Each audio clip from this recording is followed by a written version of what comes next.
I baked a cake for my son's birthday, but his wife looked at it and said, "We don't eat anything you make." Still, I baked that cake with the same care I've used every year since 1987. Same chocolate batter, same quiet prayer when I slid it into the oven. And just like always, I wrapped it in foil and placed it gently in my old wicker basket, ready to take to Paul's house. Then my phone lit up. It was a message from Diana: "Don't bring anything. We don't eat your food." No greeting, no thank you. Just that. I stood there with the hot cake cooling in my hands, and I realized I wasn't being excluded from the meal, I was being erased. It's not the first time Diana's words have cut like that, but something in me shifted. Maybe it was the way she didn't even bother to lie, to pretend. Maybe it was the cake, 38 years of tradition dismissed like a dirty napkin. I sat down at the kitchen table, placed the cake between my arms like a wounded thing, and stared at the message again. Paul didn't send it, of course. He never does. He lets her speak for both of them. He's been doing that for years, and I've been letting it happen. I've smiled when Diana rearranged my flowers. I've nodded when she said I shouldn't bake too much sugar for the grandkids. I've kept quiet when she left my name off the invitations. I thought I was keeping the peace, but peace doesn't feel like being ignored. Peace doesn't taste like silence. The house was too quiet. I could hear the ticking of the kitchen clock, loud as a metronome in my chest. I thought about calling Nancy next door, but what would I say? That I baked a cake no one wants? That my daughter-in-law talks to me like I'm the help? I stayed seated. I stared at that chocolate cake and thought about all the ones before it: the birthday with the fire truck when Paul was 5, the one with M&Ms on top when he turned 10, the vanilla mistake I made when he was 15 and how he'd eaten 2 slices anyway. He used to say, "You make the best cakes in the world." I suppose a woman becomes invisible slowly. First, it's her opinions, then her voice, then her food. Before you know it, you're standing in your own kitchen wondering if showing up would make you the villain in your own son's life.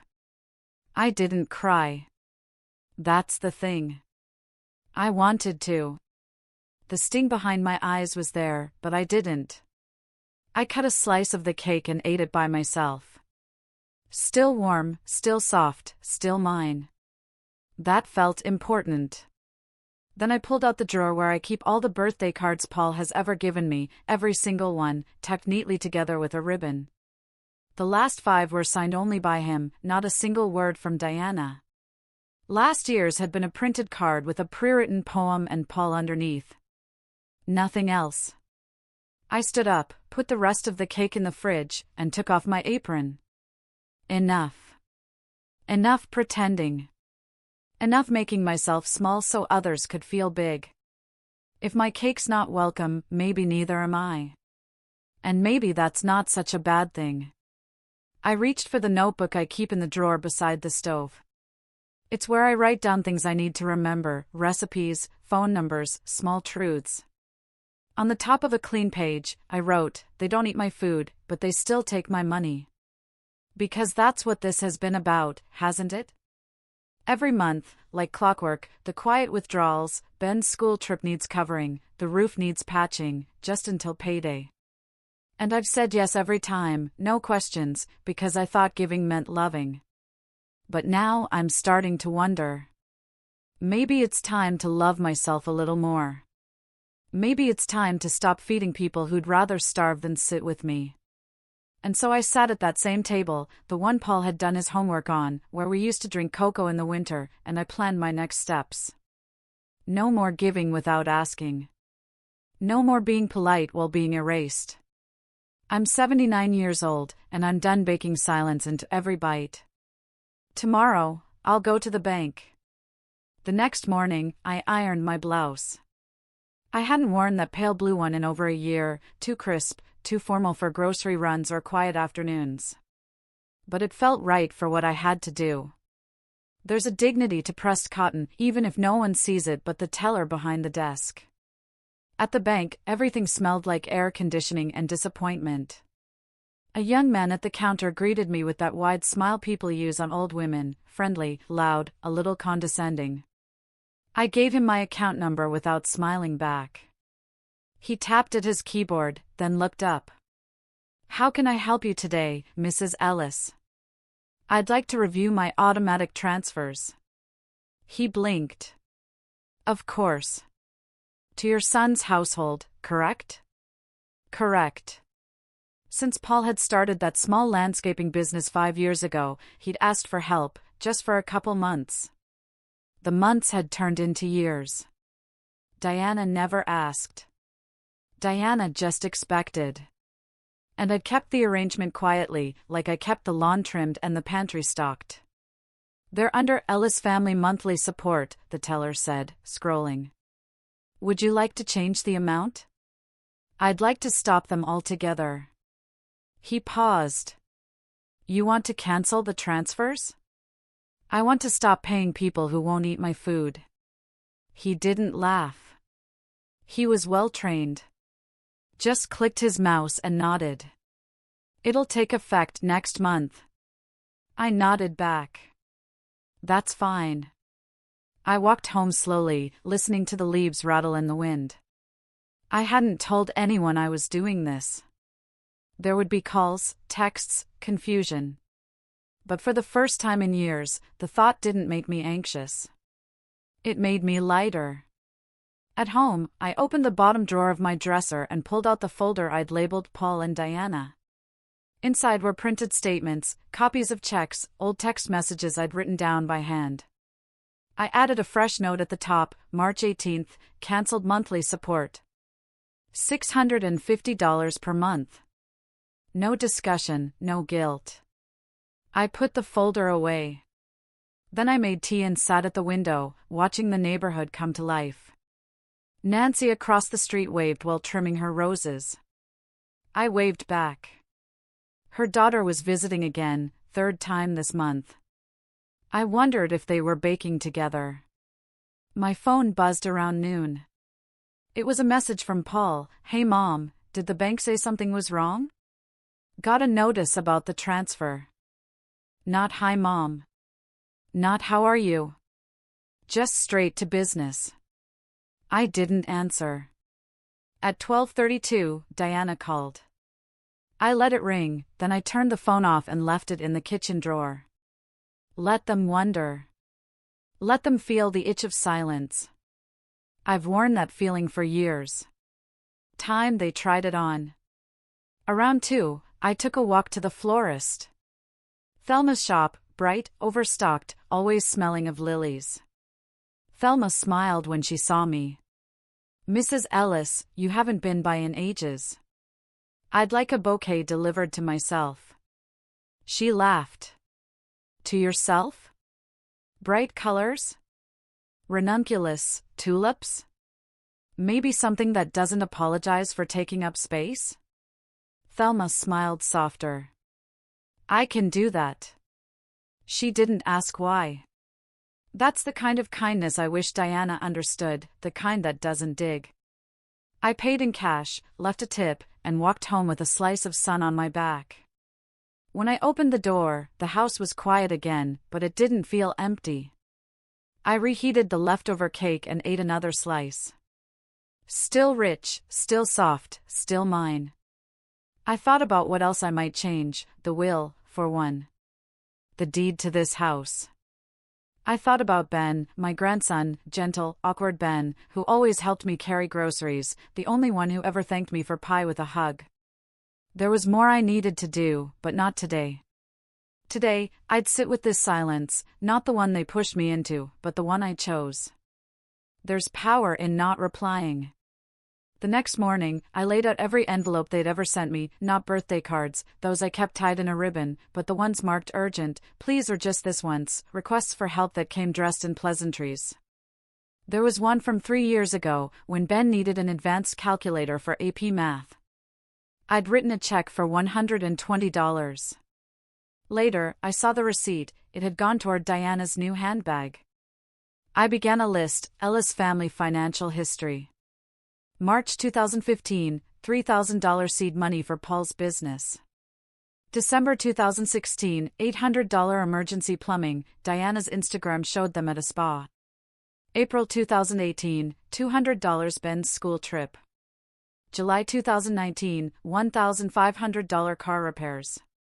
November 2020, $250 groceries. February 2021, $500 surprise for Diana's birthday. May 2022, $600 just until next paycheck.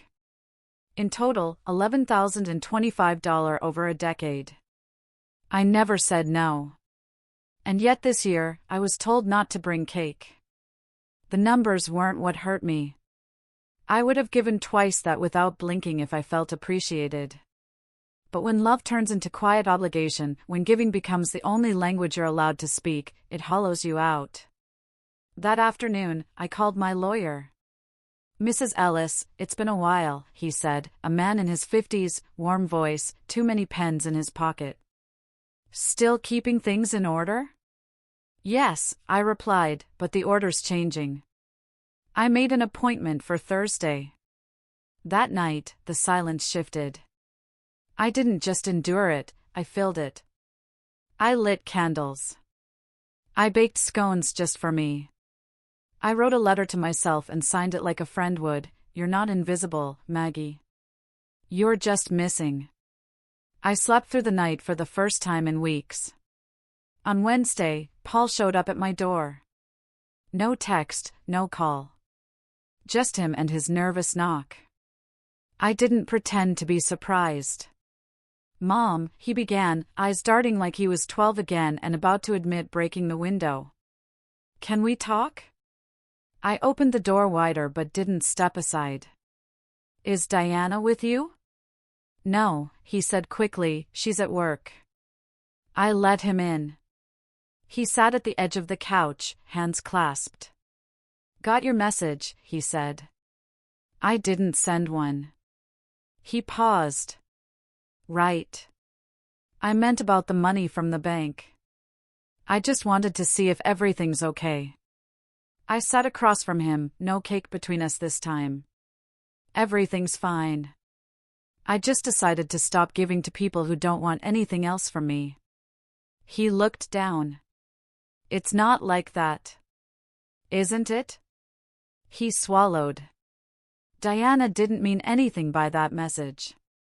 She's just very particular about people, or about food. He didn't answer. I was going to bring the cake, like always, I said, my voice steady. Same recipe, same care. But it's not the cake, Paul. It's that no one wanted me there. He flinched. That's not true. But no one corrected her. You could have said, Mom, please come anyway. You could have called. He rubbed his hands together. Things have been tense, and I'm the tension. No, he shook his head. It's just Diana's family celebrates differently. Formal dinners, assigned seats. She doesn't like surprises. I smiled, bitter. 38 years of tradition, and I'm a surprise. He sighed. We didn't mean to hurt you. But you did. He looked up. Are you cutting us off? I'm adjusting the terms of our relationship. Silence again, this time heavier. Paul stood, uncertain. I'll talk to Diana. You do that, I said. Meanwhile, I'll talk to my lawyer. He blinked. Lawyer? For the house? The will? Things I should have updated years ago. He tried to smile. You don't need to do anything drastic. I'm not angry, Paul. I'm just done playing a role I didn't audition for. He didn't hug me when he left, just nodded and walked out, a man more confused than contrite. When the door clicked shut, I stood for a moment, letting the silence settle around me again. But now it wasn't silence, it was space. And it was mine. Thursday was colder than it should have been for late March. I wore my good coat, the gray wool one with the velvet collar George bought me in '92. It still fit, though the pockets sagged a little now. I put my notebook inside one pocket and my gloves in the other. At 79, you learn to carry things close. The law office sat above a dentist, tucked between a nail salon and a coffee shop that played jazz too loud. The stairs creaked under my weight, but no one offered to help me up them. I didn't need the help anyway. Mr. Kent greeted me with the same firm handshake he always used, as if he wanted to remind me I still mattered. His office smelled like old books and floor polish. I sat in the same leather chair I always used, and he clicked his pen twice before speaking. "What can I do for you, Mrs. Ellis?" "I want to change my will." His eyebrows lifted. "Anything specific?" "I want to remove Paul and Diana as beneficiaries." He didn't flinch, just nodded and opened a drawer. "And leave everything to Benjamin, my grandson." He glanced up. "All of it?" "Every dime." There was silence then, the kind that's not uncomfortable, just weighty. He waited to see if I'd explain. I didn't plan to, but I did. "They've forgotten I'm a person," I said quietly. "Not a wallet, not an obligation. Just a mother. And I won't spend what years I have left pretending that kind of treatment is love." He nodded once, respectfully. "Understood." I signed the papers, dated them, watched the notary stamp everything like a slow drumbeat. It felt clean. Back home, I made a pot of lentil soup. I didn't bother setting 2 places. For years, I'd done that out of habit, out of hope. 1 bowl, 1 spoon, 1 woman who finally felt her hands on the steering wheel again. That afternoon, I wrote a letter to Ben. "Dear Ben, if you're reading this, then I've finally remembered what my mother taught me when I was your age: never give away more of yourself than you're willing to lose. I don't know what your parents will say when they find out about the will, but I need you to know it's not revenge. It's a correction, a course reset. You've always treated me like I mattered. I want you to have something that reflects that. And I want you to know something else: they lied to me about your birthday party. Told me not to come. Told me not to bake. Told me gently, politely, that I was no longer welcome. That hurt more than I expected, but it also woke something in me. You don't have to fix this. You don't have to choose sides. But I want you to know that love, real love, isn't quiet or convenient. It's loud. It shows up. You showed up. So I'm giving you everything. Not just money, but the stories behind it. Ask me about the photo album sometime. There's more to this house than walls. With love, Grandma Maggie." I folded the letter and slipped it into an envelope, then tucked it in the back of my cookbook, the one he always asked me to use when we made cookies. I'd give it to him in person soon, but not just yet. That evening, I got a text from Diana. "Paul said you're mad. I hope this isn't about the cake. We've moved on from that kind of thing. Hope you're doing well." That kind of thing. I didn't answer. Some things deserve silence. Others, like legacy, memory, dignity, they deserve action. Tomorrow, I'd make another list, not of debts or disappointments, but of what still mattered and who still did. Friday morning, I found myself standing in the sunniest corner of the living room, holding an old Polaroid of Ben at age 7. He was covered in flour, his hands midair, eyebrows raised like he'd just discovered something divine inside a mixing bowl. I'd written a note on the back: "First batch of oatmeal cookies." He added cinnamon without asking. That was the year Diana stopped letting him eat sweets. I pulled out the photo album, the one with the cracked green spine, and flipped through it with fingers that felt steadier than they had in days. Each page held something no one could rewrite: birthday hats, burnt candles, aprons too big for small shoulders. Ben had always stayed close in the kitchen, even when the rest of the family wandered off to the television or patio wine. He noticed things like I did. I thought about the letter I wrote him yesterday. I'd tucked it inside the cookbook, but now it felt like it needed a companion. So I took out fresh stationery, the cream-colored kind with gold trim, and began writing again. Ben, I've been thinking about our Tuesdays. Remember those? When I'd pick you up from school and we'd make banana muffins, even when bananas were too ripe or the flour had lumps. I know we haven't had a Tuesday like that in years, but they still live inside me. You didn't just eat my food, you made it with me. That means more than you probably realize. I want you to have that book. The recipes are all there, but so are the memories, pages smudged with vanilla and pencil notes about more butter next time. They're ours. Not Diana's. Not your father's. Just ours. If ever you feel lost, you'll find me between those pages. Love, Grandma Maggie. I folded the letter and placed it between pages 34 and 35, right between the sugar cookies and the lemon bars. Later that afternoon, I walked to the post office. My knees weren't thrilled about the trip, but I didn't mind. Movement is a kind of rebellion too, especially when the world expects you to sit still and fade. The clerk smiled as she weighed the parcel. Sending something sweet? Something rich, I said, and overdue. Back home, I saw a missed call from Paul and a voicemail. Mom, look, Diana's been upset. She didn't mean to hurt you.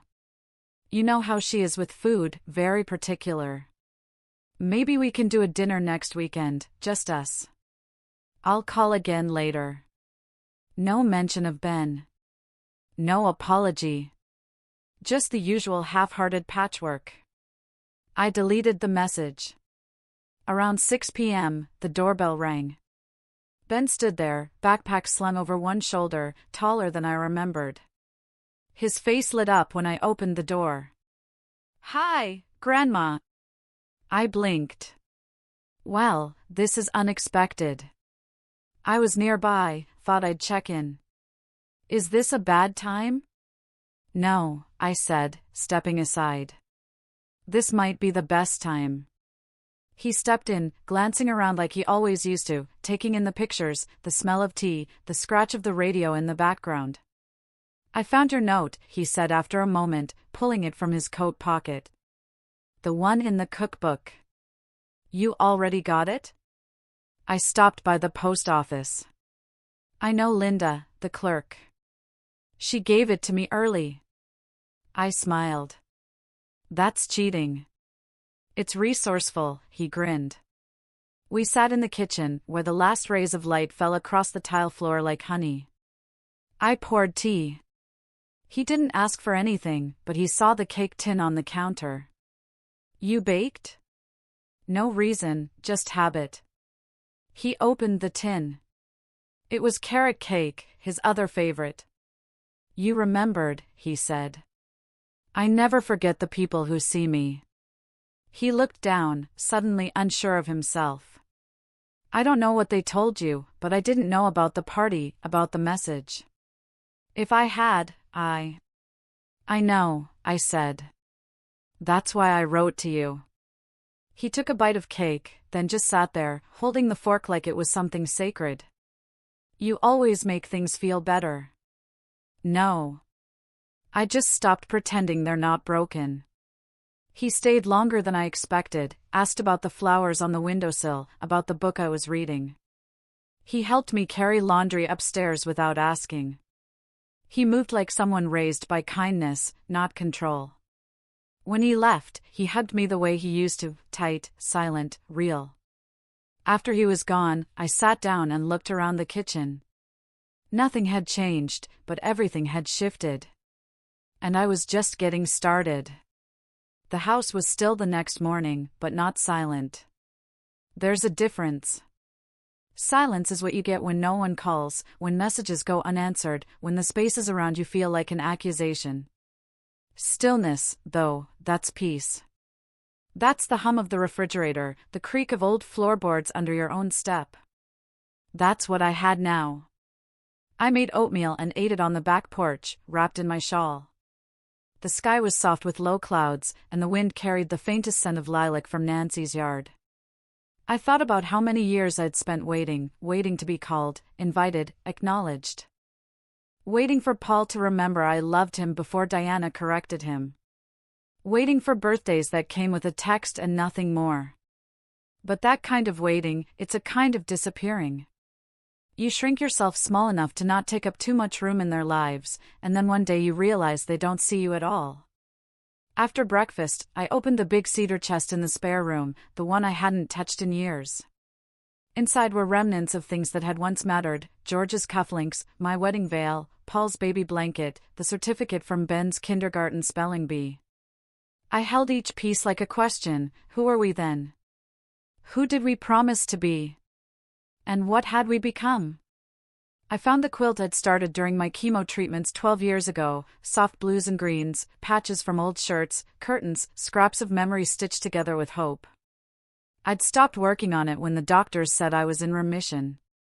Maybe part of me thought I didn't need it anymore. But now I saw it differently. It wasn't about being sick, it was about survival. I brought it downstairs and laid it out on the table, a bit wrinkled, a bit uneven, but honest. I ran my hands over the squares, thinking of what still needed stitching. In the afternoon, Nancy came by with a tin of shortbread cookies. "You've been quiet," she said gently, as if I wasn't always quiet. "Everything all right?" "I think so," I said. "I'm just rearranging." "Furniture?" "No." "Expectations." Nancy chuckled but didn't press. "That's what real friends do, they leave you space." We sat on the porch and shared her cookies. She told me her daughter was taking her to the beach in April. I told her I'd finally canceled Paul's automatic withdrawals. She didn't look surprised, just patted my hand. "Took you long enough," she said. That evening, I pulled out my notepad and made a different kind of list. Not of debts or grievances or who owed me what. This list was for me, things that are still mine, my recipes. My home. My stories. My silence. My decisions. My name. My Sundays. My laughter, when I choose to use it. I stared at the last line and underlined it twice. The phone didn't ring. No texts came. I didn't check. I didn't wait. Instead, I sat at the kitchen table and sewed a new square onto the quilt, a piece of my old apron, the one stained with cocoa powder and cinnamon. I stitched it in slowly, carefully. I wanted it to hold. When I went to bed that night, I felt tired, but not drained. There's a difference. One is what the world does to you. The other is what you do for yourself. I chose this tired, and I slept well. On Sunday, Nancy brought over a bottle of red wine and 2 glasses. No explanation. Just walked in like she used to, before Diana insisted guests call first. "I told my daughter I'm not going anywhere till June," she said, setting the bottle down with a soft thud. She pouted. I smiled. "That's how we compromise now." We drank at the kitchen table, my table, the one Diana once called too cluttered. There was a comfort in the clutter: old coasters, a jar of buttons, a chipped saucer holding tea bags I might reuse. Nancy didn't mind. She never did. "You know," she said, refilling our glasses, "for years I thought you were just being nice. I mean, I thought you were letting them treat you like that because you didn't notice, because you didn't care." I looked down at my wine, the way it clung to the glass. "I noticed," I said. "Every time. I just didn't think I was allowed to say so." Nancy nodded. "And now?" "Now I'm rewriting the rules." She smiled, a quiet one, the kind only old friends know how to give. "Well, about damn time." Later, after she left, I sat with her words like they were a new kind of fabric, something soft but strong. I'd spent so many years folding myself into shapes that fit other people's expectations. But what happens when you stop folding? When you just stand? I found myself staring at the hallway mirror, the one I'd avoided lately. My reflection startled me, not because I looked old, I've long made peace with that, but because I looked familiar. Like someone I used to know. Someone with sharp eyes and a steady mouth. someone who knew her worth, even when no one else did. I thought of George, just briefly, of how he'd held my hand at Paul's high school graduation, whispering, "He gets that stubbornness from you." I hadn't felt stubborn back then, just tired. Always doing, always smoothing the edges. If George had been here, things might have gone differently. Maybe not with Diana, she always carried her own sharpness, but with Paul. He listened to his father, respected him. I don't think he ever learned to respect me in the same way, not once George was gone. But I was still here. That night, I wrote in my notebook again, "I am not a placeholder. I am not a background figure. I am not furniture in someone else's life. I am Margaret Ellis. I bake. I forgive. I remember. And I do not disappear." I slept with the window open, even though it was cold. The air smelled like earth and wood smoke. I let it wrap around me. At dawn, I baked a new cake. Not for anyone else. For me. An orange almond bundt. Simple, fragrant, a little sharp on the tongue. I ate the first slice while the sun rose and I thought, this is what healing tastes like. It doesn't need to be served on a silver tray. It just needs to be served. Monday passed without a single word from Paul or Diana. By Tuesday evening, the silence had grown legs. It walked with me into every room, sat beside me when I read, shadowed me as I stitched the next square into my quilt, a piece of George's old flannel shirt this time, soft, faded blue. There was a time I would have panicked, called, apologized for things I hadn't done, sent an email to clear the air that I never clouded. But not now. Now I brewed tea and let the silence sit where it pleased. I didn't owe it comfort. Midweek, I started cleaning out the attic. Not because it needed it, but because I did. There's something satisfying about choosing what stays and what doesn't, about saying, this mattered once, but it doesn't anymore. I found old linens, Christmas decorations, boxes of things I didn't remember buying. And then, in a yellowed envelope tucked into a tin marked receipts, I found letters, real ones, from Paul, written when he was in college. One per month for nearly 2 years. "Mom, thanks for the cookies. That girl in my dorm said they're better than her mom's. I miss the kitchen light. It's different here, cold. You'd like my professor, Dr. Evans. He wears bow ties and swears during lectures." I sat on the attic floor, dust in my nose, hands shaking slightly as I read each one. I'd forgotten he used to be tender. I'd forgotten he'd ever missed me. It broke something in me, but not in the way it used to. This time, I didn't cry. I didn't ache. I just folded the letters neatly and carried them downstairs, laid them beside my notebook, a reminder that he once knew how to speak without someone else's voice in his mouth. I wondered if that boy still lived somewhere inside the man who let Diana send that message. I wondered if he'd ever knock again, not for money, not for explanation, but just to say, "I see you now." But I wasn't waiting for it. That night, I didn't cook.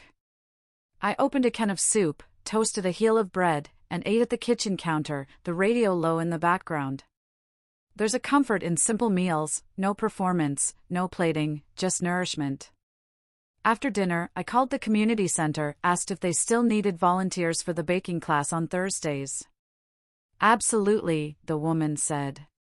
"You're Margaret Ellis, right? You used to bring cookies to the library." "I did. We'd be honored to have you." And just like that, I made space for something new. Not as a replacement, as a return. Thursday came, and I wore my old apron, the one Ben drew a cat on in Sharpie when he was 4. "Because you're always soft like cats," he'd said.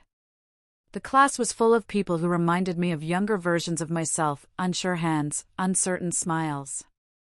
I taught them how to measure flour without packing it, how to tell when a cake is done by listening. "You don't stab it," I said, laughing. "You just lean in. A quiet cake is a finished cake." They laughed. They listened. When I walked home, the street was quiet but not empty. Porch lights glowed. A cat darted across the sidewalk. Someone was playing jazz through a cracked window. The world hadn't changed, but I had. When I got inside, there was a voicemail waiting. Diana. I know you're upset, but it's unfair to punish everyone. Ben's still a child. He shouldn't be caught in the middle. Let's talk. Unfair. I sat with that word, then I deleted the message. Some things don't deserve a reply. Ben came by again on Saturday. No warning, no text. Just the sound of his knock, 3 short taps and a pause, same rhythm he used when he was 10, sneaking out of the rain with a library book tucked under his jacket. I opened the door, and he grinned, like he wasn't sure he'd be welcome. You always knock like you're not sure I'll answer, I said. I always hope you do, he replied. This time, he brought a small paper bag. Inside was a jar of honey from the farmer's market and a handwritten note, for your tea. Thought you might want something sweet that isn't from them. We sat at the kitchen table, and I steeped 2 mugs. The honey was dark and floral, thick as memory. He stirred his slowly, watching the swirls settle. They're upset, he said finally. My parents. I'm not surprised. They think you're retaliating. I sipped my tea. Is that what you think? He looked at me, really looked, the way people do when they've run out of scripts. No, he said. I think you're reclaiming something. I nodded. That's a better word. He hesitated. Dad said you're changing the will. I already did. He didn't blink. And I'm in it? You are. Silence. I don't know what to say. Then don't. Just know that it wasn't a reward. It was recognition. His eyes softened. I'm not perfect, Grandma. You were never supposed to be. He sat back. They said you're trying to divide us. Ben, I'm not building walls. I'm just choosing where my door is and who gets a key. He looked down at his mug. I feel like I'm the only one who sees it clearly. The way they talk to you, the way they rewrite things after the fact. You see it because you've lived with it. I just baked around it. He laughed quietly. I think that's the most brutal sentence I've ever heard. It's not brutal. It's honest. We didn't talk much after that. Sometimes the best conversations are the ones with nothing left to prove. He stayed for dinner, grilled cheese and tomato soup, and helped me fix the screen door that had been sticking. Before he left, he paused at the door. Can I come again next week? You don't need permission. I think I do. Then you have it. Always. He hugged me again, longer this time, tighter, like something had shifted between us, something permanent. After he left, I stood at the sink washing dishes, watching the last light bleed from the sky. There was a quiet inside me that felt earned, not forced, not empty. The phone rang once that evening. I didn't pick up. I knew the number. I didn't need the voice. Instead, I wrote another note in my notebook. He asked to come back. Not because he needed something. Just because he wanted to. That matters. That changes things. That stays. I turned off the kitchen light, sat by the window. The night outside was full of small sounds, wind, leaves, the hush of a world turning. And somewhere in that hush, I heard something else. Not an apology. But respect. On Monday, I laid out every birthday card I'd ever received from Paul since he married Diana. 12 cards, 12 years. Most were generic, with printed poems and signatures that looked rushed. Only the first one had a personal note, thanks for always being there. Diana and I are lucky to have you. That was the year she still called me Mrs. Ellis, before she started calling me Paul's mom in that flat, careful tone she used when trying not to show her disdain. I placed that first card on top of the stack, then tied them together with twine, not to keep, but to return. That afternoon, I called my lawyer again. I asked him to prepare a letter, a simple statement confirming the updated will, addressed directly to Paul and Diana. No bitterness, no accusations, just facts. They would receive it by week's end. I didn't want to blindside them, but I also didn't want to leave them with illusions. That time was over. Then I sat down with my folder of records, the Paul and Diana folder, and made copies, bank statements, canceled checks, emails requesting support. I didn't need them for court or conflict. I needed them for clarity, for Ben. Because someday, when he asks why things changed, I want him to have more than stories. I want him to have truth he can touch. By evening, I'd worn myself out. I made tea and sat by the fire, the quilt across my knees, sewing the next square. This one was from an old dish towel, faded sunflowers in the corner, bright even after all these years. The phone rang. It was Paul. I let it go to voicemail, but this time I listened. Mom, we got your letter. I don't know what you're trying to prove, but this isn't the way. Cutting us out over cake? Over one message? Diana's hurt. She feels attacked. I don't know what you want from us. Then, after a pause, I guess I just thought you were better than this. I replayed that.